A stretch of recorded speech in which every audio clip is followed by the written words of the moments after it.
Babaeng nakaputi. Isang personal na karanasang kababalaghan ni James Calvo. Kamusta? Ako si James Calvo. Isa akong tipikal na empleyado sa Manila at gaya ng marami sa inyo, may mga alaala ako mula sa kolehiyo na hindi ko kailanman malilimutan. Pero ang ibabahagi ko sa inyo ngayon ay hindi basta alaala lang. Ito ay isang karanasang kababalaghan na hanggang ngayon ay sariwa pa rin sa aking isipan. Kung mahilig ka sa mga kwentong creepy at paranormal, pakinggan mo ito hanggang dulo. Baka may mahanap kang koneksyon sa sarili mong karanasan. Unang pagkikita sa Bicol. Panahon iyon ng kolehiyo, ika-4 na taon ko na sa isang pamantasan sa Bicol. Isang hapon, katatapos lang ng klase at may 2 oras pa akong vacant. Bago ang susunod kong subject, nagdesisyon akong umuwi muna para magpahinga. Malapit lang naman ang bahay namin sa eskwelahan, mga wala pang 1 kilometro.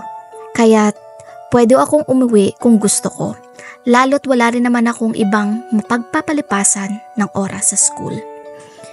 Pagdating ko sa bahay, tahimik. Ako lang mag-isa.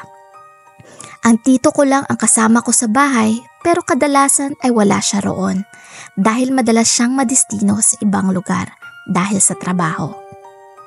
Sa sala, binuksan ko ang electric fan. Nahiga sa mahabang upuan na gawa sa kawayan at binuksan ang telebisyon. Hindi para manood, kundi para lang may kaunting ingay sa paligid. Makalipas ang halos 30 minutes, in-off ko na rin ang TV dahil walang magandang programa. Nakahiga ako at nagbabasa ng isang magazine nang bigla kong mapansin na may aninong humarang sa liwanag na nanggagaling mula sa pintuan.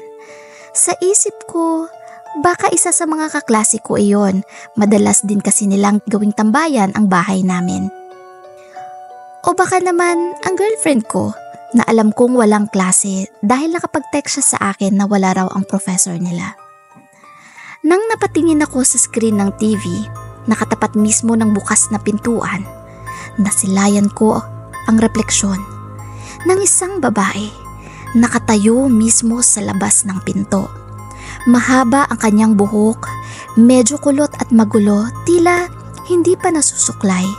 Natatakpan ang kanyang mukha kaya hindi ko makita ano ang itsura niya. Nakasuot siya ng mahabang puting bestida na long sleeves. Pero ang puti ng damit ay tila marumi na at luma. Napigla ako. Agad akong tumayo at lumapit sa pintuan para tignan kung sino iyon. Ngunit paglabas ko, walang tao. Nagtanong pa ako, "Sino yan?" Walang sumagot. Lumingon ako sa kaliwa, sa kanan, pero wala talaga. Napansin ko na ang mga halaman sa harapan ng pinto ay gumagalaw. Pero sa magkaibang direksyon, para bang may dumaan sa gitna nila.